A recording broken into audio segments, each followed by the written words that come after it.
Kita berada di gereja Kapernaum.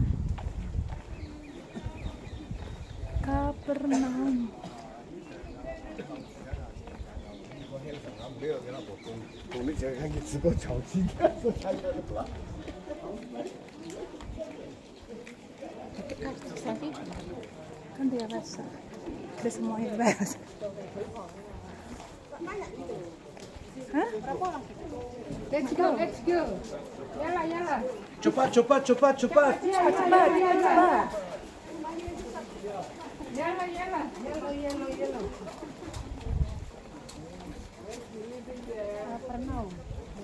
Kapernaum. Ini lebih penting gua kita pernah di Kapernaum. Ayo foto semua sini ayo. Apa ini tuh foto ini foto kan ini ngapain nengok kemari? Mak.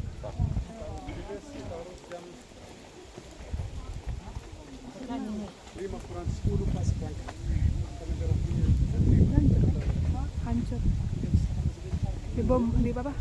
Tadi hancurkan pula.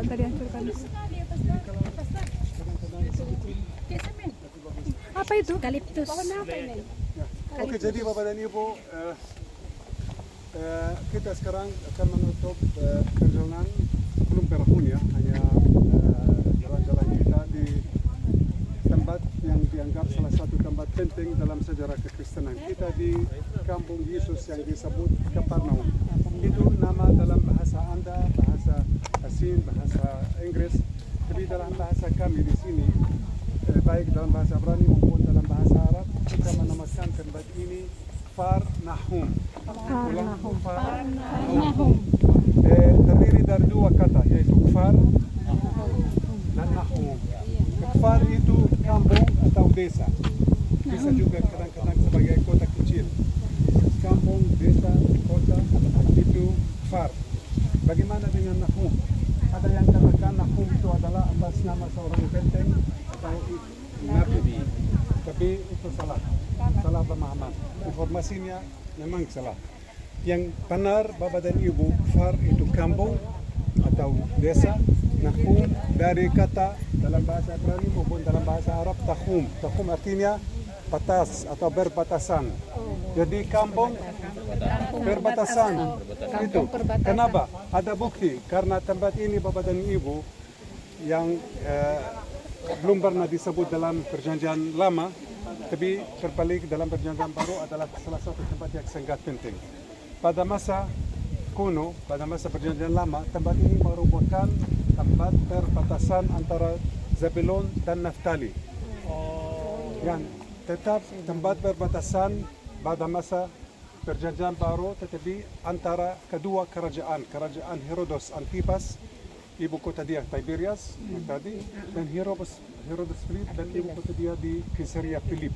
Jadi tetap tempat perbatasan. Sehingga disebut selalu, aku mau ke Kapernaum, kampung perbatasan, jadi nama tempat ini. Tempat ini Bapak dan Ibu menjadi sangat penting. Kenapa? Karena menurut Matius diceritakan bahwa Yesus yang telah ditolak oleh penduduk di Nazaret, benar? Dia meninggalkan Nazaret ke arah sini. Dan selama dia menuju ke tempat ini, dia memilih murid-muridnya yang menjala ikan. Sambil dia panggil mereka, ikut saya menjadi menjala manusia. Lalu dia datang bersama mereka sampai ke kampung Kapernaum, di mana dia tinggal bersama Simon Petrus yang tinggal di sini. Hanya saya akan memendekkan penjelasan kasih yang sangat penting. Jadi kampung Kapernaum yang terletak juga di dekat jalan yang disebut jalan ke laut yang menghubungkan Mesir di bagian selatan dengan Syria di bagian utara. Ingat, tempat ini di Galilea antara Zebulun dan Naftali, dekat danau dan dekat jalan ke laut. Ini informasi penting. Nanti kita akan menemukan kenapa. Dan tempat ini pada masa Tuhan Yesus cukup makmur. Kota yang lebih besar dari sebagian yang digali, di mana para biarawan Fransiskan melakukan ekskavasi di sini. Mereka dapat menemukan bekas-bekas tempat tinggal para penduduk di sini, fondasi-fondasi rumah, maupun ada sebuah gereja di bawah gereja yang modern. Gereja yang modern didirikan pada tahun 1986. Tapi di bawah gereja ini Anda akan melihat peninggalan sebuah gereja yang sudah ada dari abad ke-4 dan didirikan oleh seorang Kristen yang datang dari Roma tempat ini. Kenapa mereka mendirikan gereja ini? Hanya untuk mengelilingi dan melindungi rumah Petrus di mana Yesus tinggal selama dia di Kafarnaum. Dia membuat beberapa mukjizat di Kafarnaum, banyak. Hanya saya harus kasih informasi ini yang sangat penting.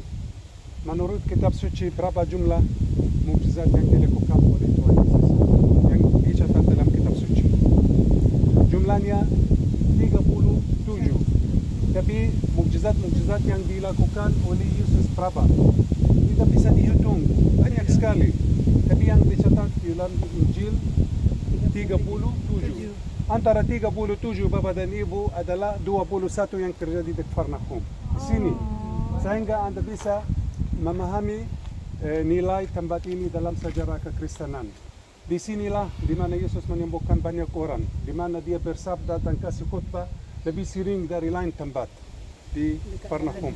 Dia juga menyembuhkan ibu mertua Petrus yang punya demam di sini, di rumah dia di sini. Dan di sini di sinagoga Kafarnaum, Yesus menurut Yohanes 6, dia bersabda mengenai roti hidup untuk pertama kali, yaitu misa Eucharistik di sini di sinagoga Kafarnaum. Hanya satu informasi juga lagi, Bapak dan Ibu, menurut yang dicatat dalam Injil Matius, Yesus yang ditolak di Nazaret datang kemari. Kenapa dia datang ke Kafarnaum? Kenapa dia tidak pergi ke lain tempat? Ada yang tahu? Oke. Karena waktu saya akan kasih jawab yang diyakini ada dua alasan. Yang pertama, kalau dia mau pergi ke lain tempat, tidak aman, kurang aman buat dia. Karena pada waktu itu Yohanes Pembaptis ditangkap oleh Herodes. Dia tidak bunuh. Benar. Jadi dia selalu mau menghindari pergi ke tempat yang dikuasai oleh Herodes Antipas. Dia datang ke tempat perbatasan, tempat neutral. Neutral ini perbatasan. Dia aman, dia bisa santai, bisa bertugas, bisa kasih pengajarannya, buat mukjizat, penyembuhan semua. Juga alasan yang kedua, nubuat Nabi Yesaya 11 Nabi, karena antara Zabulon dan Naftali, kata-kata Nabi Yesaya di wilayah Galilea, dekat jalan ke laut, di pinggir danau, antara orang yang diam dalam kegelapan akan datang terang yang cukup besar. Jadi terang ini datang bersama siapa? Yesus. Harus berani, ya, Yesus. Jadi Bapak dan Ibu, nubuat Nabi Yesaya sudah digenapi. Untuk memenuhi nubuat Nabi Yesaya, Yesus harus datang ke sini, bukan lain tempat di Kafarnaum. Dan memang dia datang ke sini, dia tinggal, membuat mukjizat dan menjadi markas aktivitas dia selama dia di sini selama 3,5 tahun. Sehingga tempat ini penting. Ada baiknya kita bisa datang ke sini walaupun sedikit. Di situ ada patung Petrus. Di sini adalah peninggalan dan bekas gereja yang mengelilingi rumah Petrus di mana Yesus tinggal, di mana dia menemukan ibu mertua Petrus, dan di tempat yang sama di mana banyak orang membawa seorang yang lumpuh dan menurunkan dia dari atap rumah. Pakai tali di sini juga. Sinagoga dari abad kelima, tetapi di atas sebuah sinagoga yang ada mendahului ini, yang dari batu-batu hutan yang sudah ada pada zaman Tuhan Yesus.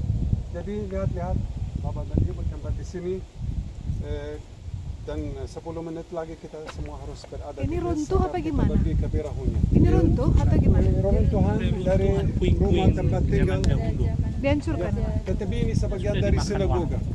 Oh, bukan dihancurkan. Tadi bom pula kayak yang sana kan? Dihancur dimakan waktu, lalu kemudian pernah juga pernah ditinggalkan kan, lalu kemudian digali hasil penggalian berikut lagi. Oh. Hayo jangan lama-lama ya. Itu ada yang jatuh. Di bawah katanya ada goa, di bawah katanya ada goa. Jangan lama-lama Di ya. bawah ada goa. Rawat kami Ini apa ini, Pastor? kapal Pastor? kita nanti. Hah? Ada goa katanya di dalam, Pastor. Jangan sampai jauh-jauh Udah besar dia, Pastor. Udah besar. Itu di ekon-ekonnya aja. Oh ini apa gitu kan. Udah. Video kan langsung. Kita langsung sini kita. Katanya di bawah ada gua-gua tadi, Mas. Hah, Ya itulah Masuk ya? tempat Tuhan Yesus. ayo sini. Yuk. Sini, Mas.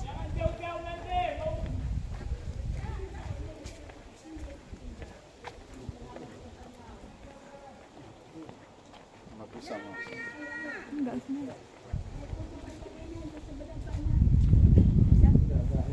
Yalah, yalah, yalah. Ini apa nih? Dapat itunya kak, bila perlu dikenal, biar dapat belakangnya. Tak penting ini, kita aja kepala punya apa? Ini pun nanti dapat ini di video. Sendiri pecah. Mas, tengok sini, Mas. Mas, tengok sini, Mas. Sekarang mau foto kita? Ah, Foto sini sana aja. boleh.